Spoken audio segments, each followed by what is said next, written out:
Chez Ivesta Family Office, nous considérons que le private equity est parfaitement complémentaire à la gestion cotée pour plusieurs raisons. La première raison, et c'est le b.a.-ba du conseil patrimonial, c'est la diversification. En effet, il serait dommage, en s'exonérant des marchés financiers cotés, parce qu'on ne supporte pas la volatilité ou pour d'autres raisons, de s'exonérer de l'exposition à des leaders mondiaux type LVMH, Google, ASML et autres sociétés qui sont des leaders mondiaux.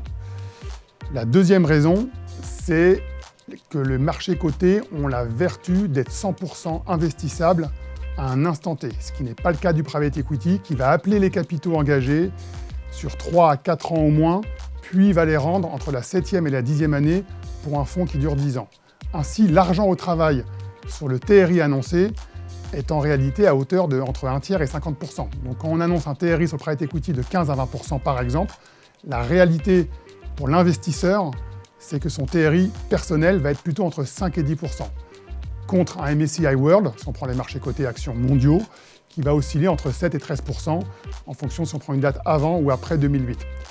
Donc vous voyez que la différence n'est pas si sensible que ça. Troisièmement, le marché coté ont la vertu d'être collatérisables, c'est-à-dire qu'on peut y adosser du collatéral pour effectuer des crédits lombards et investir dans d'autres choses, comme le private equity ou d'autres projets.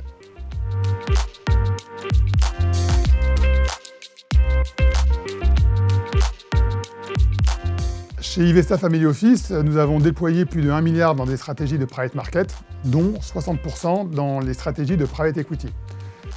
Notre approche du private equity se fait principalement par la sélection de fonds, des GP comme on appelle ça, qui commencent à la création des sociétés, donc des fonds de venture, dans lesquels nous attendons des rendements de plus de 20%. Ce sont des fonds de venture en général pan-européens ou américains. Ces fonds de venture vont sur des stratégies soit early stage, soit un peu plus late stage. Ensuite, nous avons des stratégies de LBO, sur des activités, sur des segments de small cap, mid cap ou large cap. Les rendements attendus dans les fonds de LBO sont plutôt de l'ordre de 15 à 20%. Puis, nous avons aussi des stratégies secondaires pour aller chercher des rendements plus rapides, mais plus courts. Donc le TRI attendu dans les stratégies de secondaires sont entre 15 et 20%, mais avec un retour du cash plus rapide, ce qui génère des multiples un peu moins importants que le LBO traditionnel.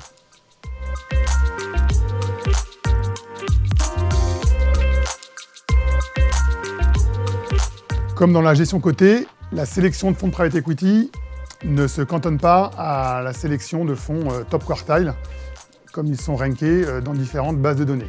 En effet, il faut regarder ce qui a permis à ce fonds d'être top quartile, et donc la contribution à la performance de différents éléments. Par exemple, certains fonds sont top quartile, mais quand vous regardez la contribution de l'évolution des multiples à la hausse, elle contribue pour 30, 40, parfois 50% dans la création de valeur. Ainsi, si le cycle de l'évolution des multiples avec la hausse des taux d'intérêt dans les 10 prochaines années ne se répète pas, on pourrait en déduire que le fonds aura du mal à répliquer cette même performance. De même, dans les fonds de venture, par exemple, il faut regarder le DPI, le Distribution to Paid In, c'est-à-dire, au-delà de la performance affichée, quelle est cette quote-part de performance qui a été rendue en monnaie sonnante et trébuchante à l'investisseur? Ou est-ce que c'est encore du paper money ou du monkey money? On le voit en ce moment avec les corrections très très fortes sur le monde de la technologie, où vous avez des sociétés qui étaient valorisées 1 milliard il y a encore 4 mois et qui sont aujourd'hui à moins 80, voire moins 90%. Chez Ivesta Family Office, nous nous focalisons énormément sur la régularité de la création de valeur ligne à ligne dans les fonds précédents, dans la contribution à la performance qui vient de la croissance organique des boîtes et donc de son EBITDA plus que d'éléments de levier ou d'effets multiples. Et enfin, nous aimons bien les gérants qui ont du skin in the game, c'est-à-dire qui investissent lourdement dans leurs fonds, plus de 1% du minimum réglementaire.